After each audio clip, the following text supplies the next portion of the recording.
fourth edition of Drive-Through Review. In this review, we're going to be talking about Glen, and I'm going to not get into the rules a whole lot. I'm going to go over the basics of the rules. There's already a couple of great videos and write-ups on Board Game Geek for the game. I'm going to try to look at it through sort of a different lens. Now, this game has gotten, there's a good amount of buzz about it, and there's also a great amount of buzz about a game called Seven Wonders, which is really, shot up the charts, so to speak, this year. And these games have a ton of similarities, and I really enjoy both games. I played a ton of both games, and I think if someone is playing Seven Wonders or can't find Seven Wonders and sort of wants to scratch that itch, then this game I actually like this one a little bit better. And I'm not trying to pit the games against each other, but this one I do like better. I think it sort of solves some of the problems I have with Seven Wonders.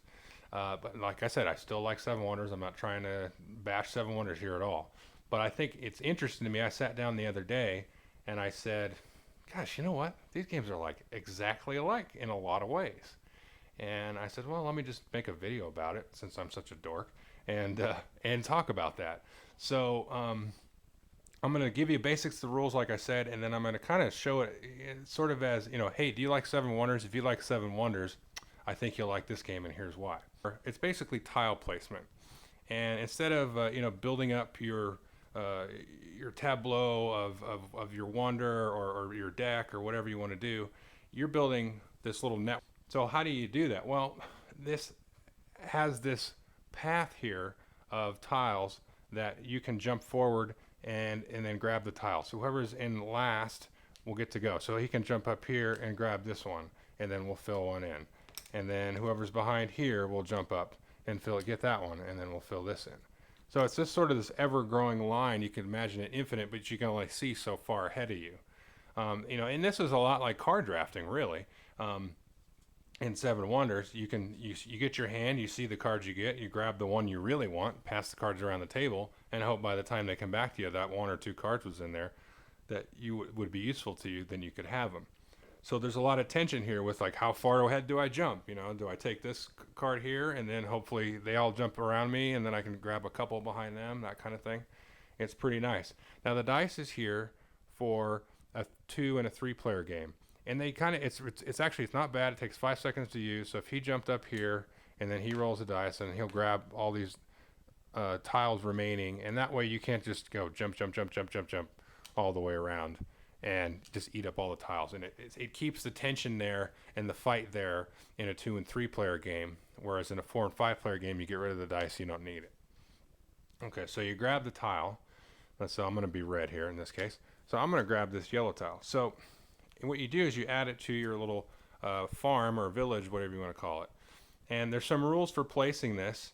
And basically you have to place it next to one of your men. So you have this guy here, and you place him there next to the man.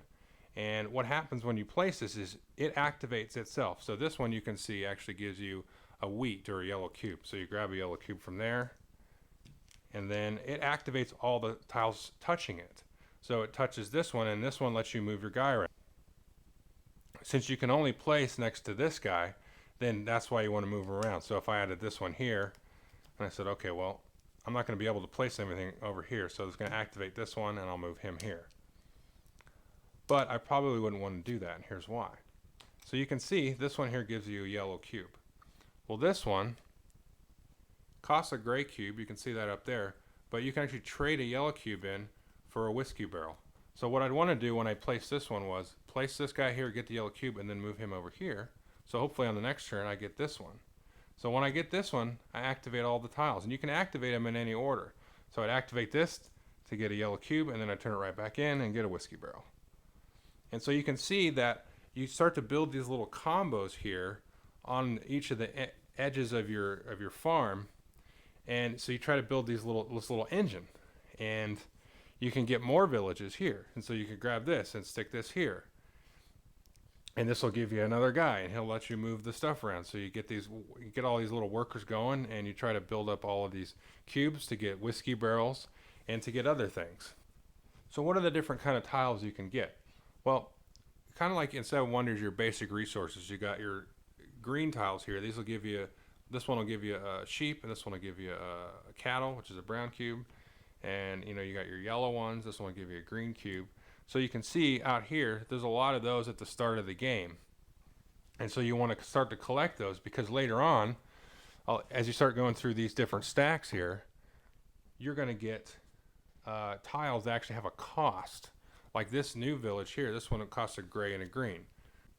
Now another aspect of these gray tiles is when I place one of these and activate it, instead of moving a guy one space, I can actually pull a guy off and use him as a chieftain. So at the end of the round, they'll be scored.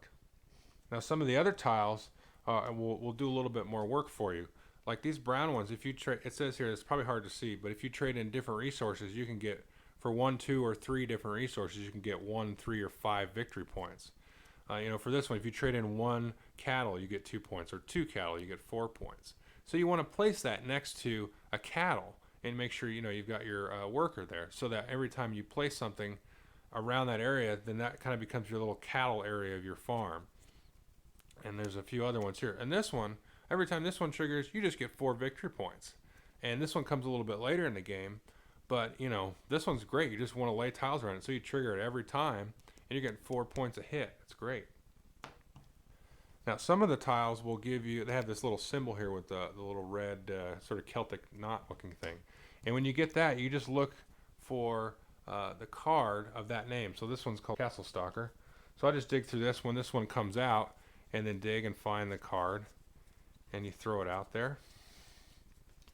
Because if you take that, then this one will give you an extra clan member. And so a lot of these abilities are really nice, especially on the later ones. And this one is immediately activate all of your tiles. This one is, think of this like a guild card in Seven Wonders. Gain 2 victory points for each green one. Gain 2 victory points for each yellow one.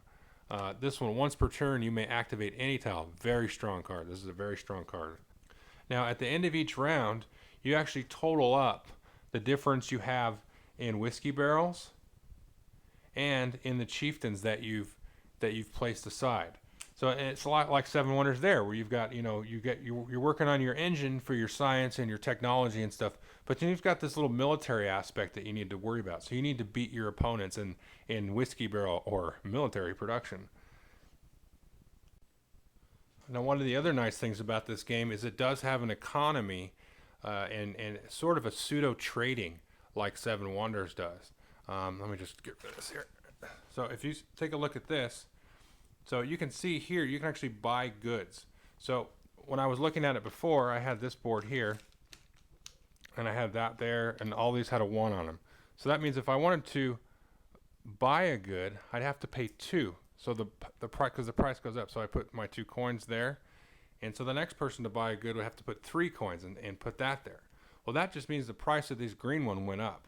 So if this was all the way up to 3 like this, if I had excess green and I wanted to maybe trade this coin in to buy something else that I wasn't producing, I could sell my green to the bank here and get the 3 coins right back there. Another aspect of this is that you can push green out of the market and make it so that nobody can buy any more green, because once this fills up, you can no longer buy green. You can't go buy green for 4 or 3 again or anything like that. So that's sort of a nice interaction, is that there's a little bit of gaming the market here to screw your opponents out of a resource they might need. All right, so that's a brief overview of the gameplay in Glen. Back to my original premise of how this is like Seven Wonders. There's a lot of similarities. You've got the 3 stages of scoring. You've got you're starting with basic resources, building to greater and greater, versatility and power and all that stuff. It does a lot of things similar, but I think it does a lot of things in a better way.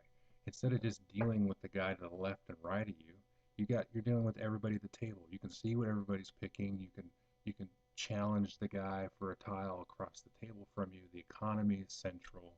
You can't just buy and sell from the guy left and right of you. You can drive the price up of wheat if the guy across from you is trying to go to whiskey or something, and you can play with it that way.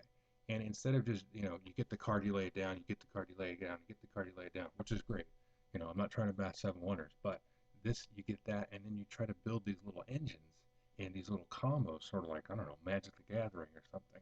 And you get to do all that stuff, and it just seems to have those extra levels of layers, but still played really fast. You know, I play it with my wife, two-player. We get it done 30 minutes, 45 minutes tops. And it's very deep and also very fast. And I think that's a very, key aspect of this game. And I just wanted to kind of bring attention to that. It really surprised me how well it played, how much it was like Seven Wonders, what I did better than Seven Wonders, and and it's only like 25 bucks, and you get this ton of bang for your buck on this box. And I don't know, it just struck me, and thought I would